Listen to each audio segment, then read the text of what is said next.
Hello and welcome back to PsychologyWorks. I'm Dr. Scott Greenaway, and today we're going to be talking about how does therapy even work? A lot of people who've never been in therapy will make the comment, how is talking about my problems going to help? Well, today we're actually going to find out.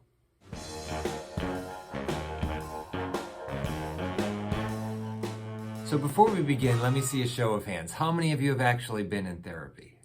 Huh? How many of you, I see a lot of hands out there. How many of you have never been in therapy, but you would have liked to have been in therapy? Or you think you should be in therapy now? This is going to be the next TED Talk. Seriously, how does therapy work? You go into an office, you talk with somebody about what's bothering you, and then somehow things are going to get better.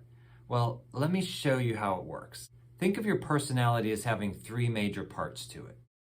You've got your thoughts and beliefs. Now, this can be in-the-moment thoughts such as, I like pineapple, or that's a nice shirt.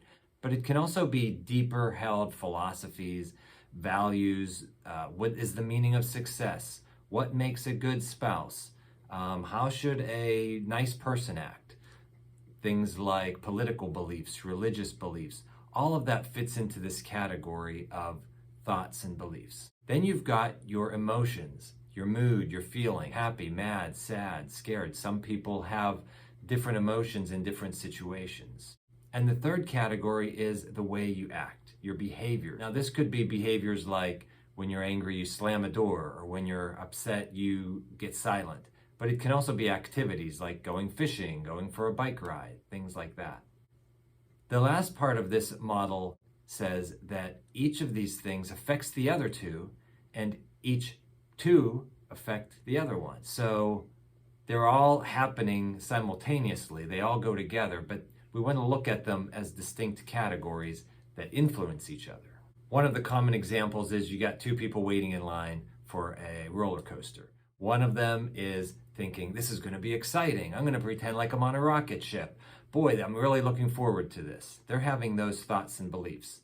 You can clearly see how that's going to translate to the feeling of happiness, excitement, anticipation, maybe a little bit of anxiety, but kind of that fun anxiety that you get. And the behavior is going to be waiting in line for hours just to do this thing. Now you've got a person right next to them that is feeling anxious, worried, upset. You got to wonder, well, what's the difference? It's the same day, same situation, same roller coaster, same line. Why is this person having a different emotion? It's the thoughts. They're thinking, I've heard about these things breaking. Maybe this is the time it's going to happen.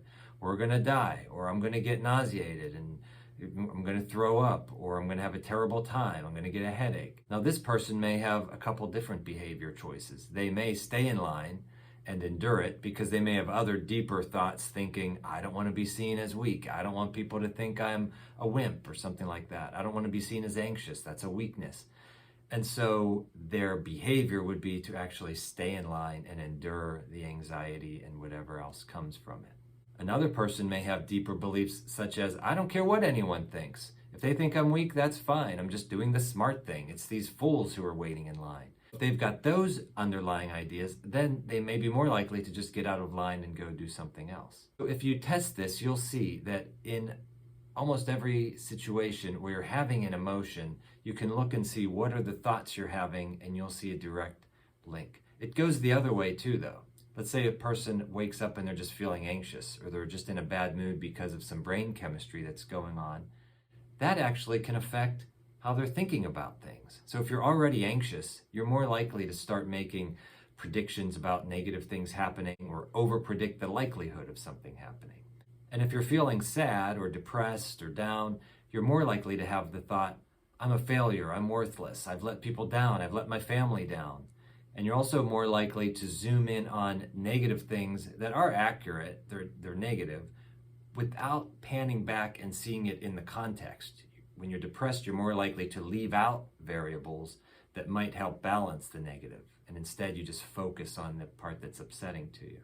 Now that we know this, how does therapy work? So if we understand that these mood issues and the anxiety is caused by the thoughts, or at least that's related to the thoughts, they're connected, then if we change the thoughts, if we change how you're looking at things, your perspective, Not just in that moment, your views about that particular situation, but also maybe even work on changing some of your underlying beliefs about what perfectionism means or what it means to be a failure. If you're working with depression, it would be something more about looking at your view of yourself or how you see other people.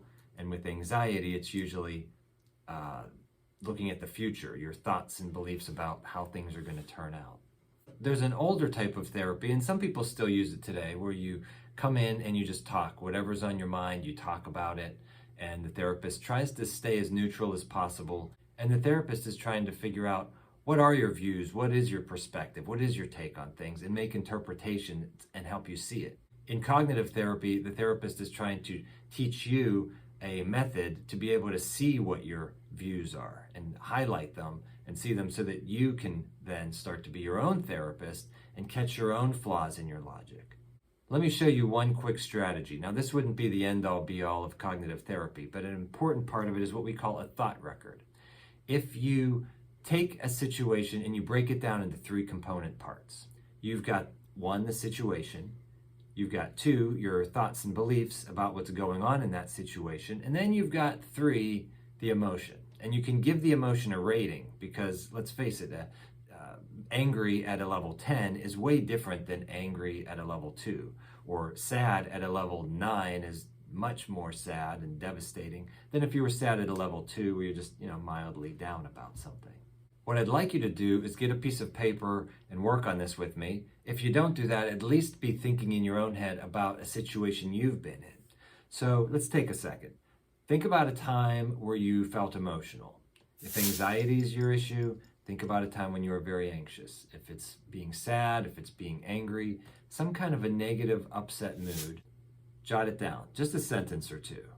At the park, lady at the park says, your dog looks funny. Something like that. Nothing too elaborate. Now, it has to be specific. It can't be an opinion. It can't be something like, a lady was rude to me at the park. That's more of your take on things. That's going to come in the next section, number 2.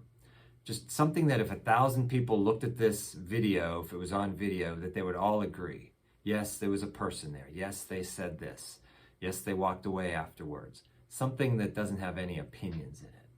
Now, skip number 2 for a second. What was the emotion? Was it frustrated? Was it sad? Was it angry? Was it mad? Was it ticked off? And then think on a scale from 0 to 10, how high would you put it? Now let's go and say, what are the thoughts? And I'm going to go through a few questions that help elicit the thoughts that you may have been having. Not just the thoughts that you were aware of, but other beliefs that might have been underlying that in the background that were influencing how you were feeling at the time. So the first question is, what does this situation say about me?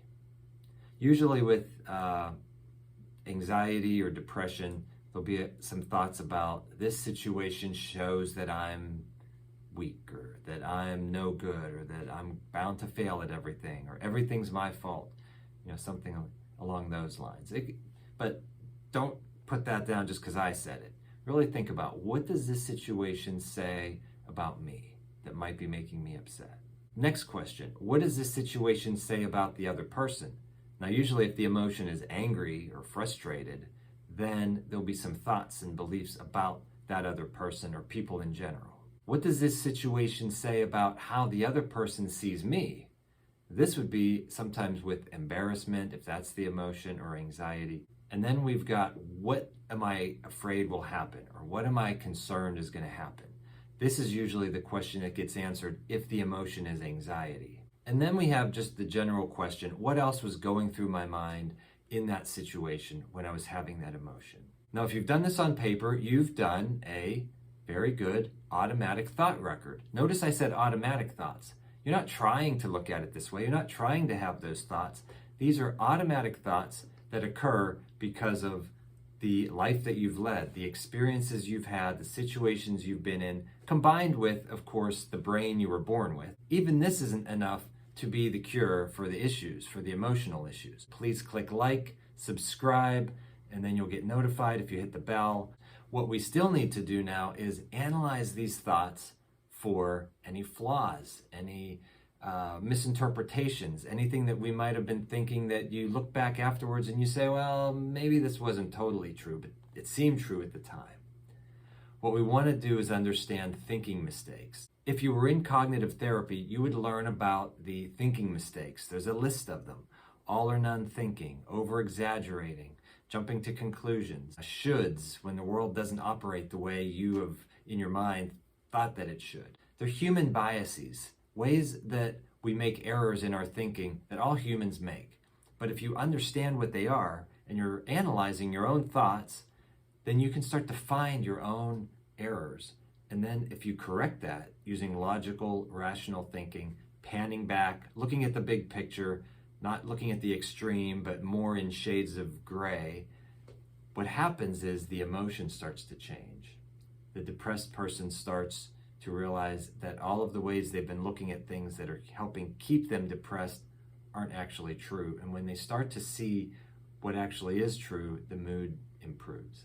Same with anxiety, same with things like OCD, same with things like phobias. At the beginning of the video, I referred to it as cognitive behavioral therapy. So far, we've just been talking about cognitive therapy. Then we've got the behavioral piece too, that would involve the person testing things, trying different things. There's certain activities and behaviors that are known to help a depressed person become less depressed. There are certain things that a person with anxiety can try that will help them see that what they were fearing isn't actually true, and they begin to change their beliefs about it. So you need both components, the cognitive and the behavioral. That's basically how therapy works. You're looking to see how you view things, how you think about things, and then trying to see if there's a different way, an alternative way that might be more rational, more logical, and that in turn changes the mood and emotions, and it changes your behaviors, because when you're having different emotions, you act differently. Hopefully this gives you a little bit more insight of how therapy works, whether it is CBT or any type of therapy.